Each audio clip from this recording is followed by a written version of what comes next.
కృష్ణలహరి ధారావాహికలో 19వ భాగానికి సాదర స్వాగతం పలుకుతున్నా.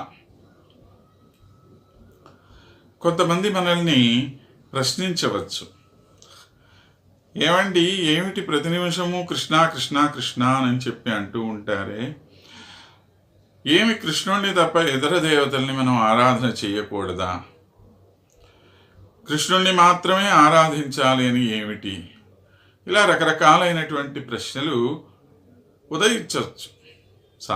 సర్వసాధారణమైనటువంటి విషయం అదేమి. మరి ఎందుకని మనము కృష్ణుణ్ణి మాత్రమే ఆరాధన చెయ్యాలి, కృష్ణుణ్ణి మనం ఎందుకు భజించాలి అంటే దానికి సమాధానం చెప్తారు సూరదాసు. ఏమని? మేరో మన అనత కహా సుఖ పావై జైసే ఉడి జహాజు కౌ పంచీ ఫిర్ జహాజు పై ఆవై అని అంటాడు.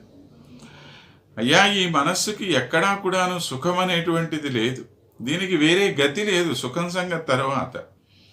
ఇది ఎలాంటిది అంటే సముద్రం మధ్యలో ఓడ మీద కూర్చున్నటువంటి ఒక పక్షి లాంటిదిట.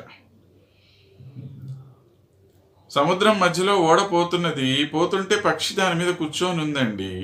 ఇప్పుడు ఈ పక్షి లేచి, వద్దురా బాబు ఎప్పుడూ ఈ ఓడ మీదే కూర్చొని ఉండాలా, అటు ఇటు తిరిగి వద్దామని చెప్పి బయటికి పరిగెత్తింది, పైకి ఎగిరింది. ఎగిరిన తర్వాత ఎంతసేపు ఎగురుతుంది? మళ్ళీ తిరిగి అక్కడ తిరిగి ఇక్కడ తిరిగి ఎక్కడికి రావాలి? ఇక్కడికే కదా రావాలి. కాబట్టి మళ్ళా ఆ ఓడ మీదకే ఆ పక్షి ఎలా తిరిగి వస్తుందో, నేను ఇంకా ఏ దేవుడి దగ్గరికి వెళ్ళినా, ఏ దేవత దగ్గరికి వెళ్ళినా చివరికి మళ్ళీ ఈ దగ్గరికి రావాల్సిందే. కమలనైన కో చాండి మహాతమ ఔరు దేవుకో ధ్యావై,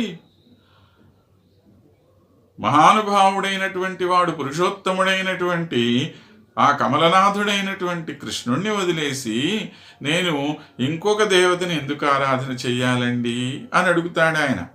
పరమగంగకో చాండిపియాసో దుర్మతి కూప ఖనావై, బ్రహ్మాండమైనటువంటి గంగానది, పరమ పావనమైనటువంటి గంగానది ప్రవహిస్తూ ఉంటే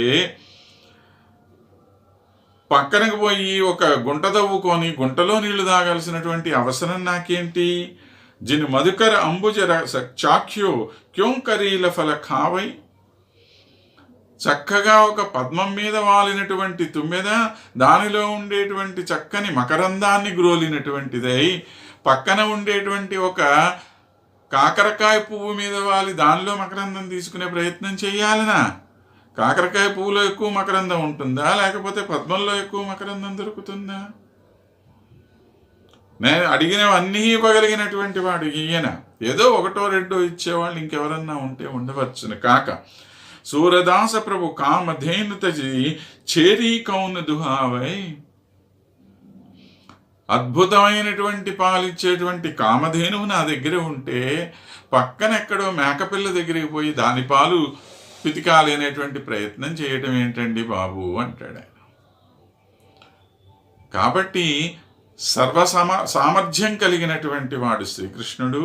అలాంటి కృష్ణుడిని వదిలేసి ఇతరమైనటువంటి దేవతల్ని మనము ఆశ్రయించవలసినటువంటి అవసరము ఏమాత్రము లేదు అని చెప్పి